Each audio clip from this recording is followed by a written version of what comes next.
22 shkurt. Njohja e Perëndis.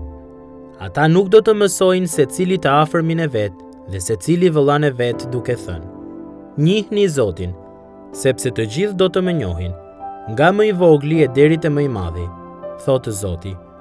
Jeremia 31:34. Në ditët e profetit Jeremia, Perëndia nuk pranoi ta prishte beslidhjen që kishte bërë me popullin e tij. Megjithatë, pavarësisht nga dashuria e tij e palëkundur, populli i Perëndisë vazhdoi të mëkatonte. Ky ishte një problem. Si mund t'i përmbushte Perëndia premtime që kishte bërë për ta bekuar popullin e tij, kur ata tregonin vazhdimisht pabesi ndaj tij? Si pjesë të planit të tij madhështor, Perëndia premtoi një beslidhje të re, një vepër rikrijimi të brendshëm. Siç shkruan edhe teologu Alec Motyer, kur populli i tij nuk arrin dot lartësinë e standardeve të tij, Zoti nuk i ul standardet për t'u përshtatur aftësive të tyre. Ai transformon popullin e tij. Kjo beslidhje e re është qëllimi dhe premtimi i Perëndisë për të rilindur zemrat nëpërmjet gjakut të Zotit Jezus. Ai merr zemrat tona dhe u jep atyre formën e përsosur, si puna e një cope në lojrat formuese, në mënyrë që ligji i tij të bëhet kënaqësi për ne. Në deklaratën e Perëndisë për këtë beslidhje të re, folja njoh është çelës. Në hebraishten origjinale, kuptimi i saj është i qartë që në fillim të zanafillës.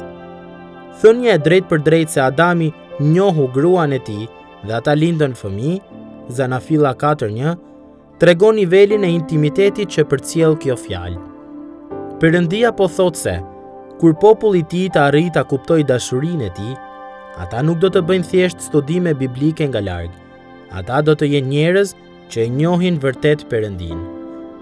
Atë për të cilën Jeremia foli në kohën e ardhme, ne mund ta shijojmë në të tashmen, sepse midis profecisë së tij dhe kohës sonë, Zoti Jezus ngriti një kup me verë natën para se të vdiste dhe shpalli.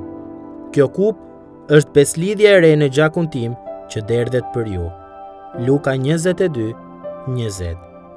Për shkak të hirit të Perëndisë, ju dhe unë mund të njohim Mbretin e mbretërve dhe Zotin e zotërve.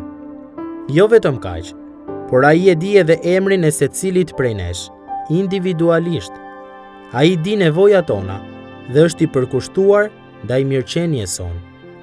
Jezusi i mban emrat tanë përpara Atit. Dhe për shkak të gjithë sa ai është dhe gjithë sa ka bërë, emrat tanë janë shkruar në librin e jetës. Çfarë mbreti është ky? Përgjigja është përtej aftësisë sonë për ta kuptuar plotësisht. Një ditë, ne do ta shohim atë ballë për ballë dhe do të kuptojmë shumë më tepër se sot. Megjithatë, sot mund të jetoni me sigurinë që vjen nga të diturit se e njihni Perëndin që ju shpengoi nëpërmjet birit të tij, i cili banon dhe vepron në ju me anë të frymës së tij, para fronit të cilit do të qëndroni një ditë.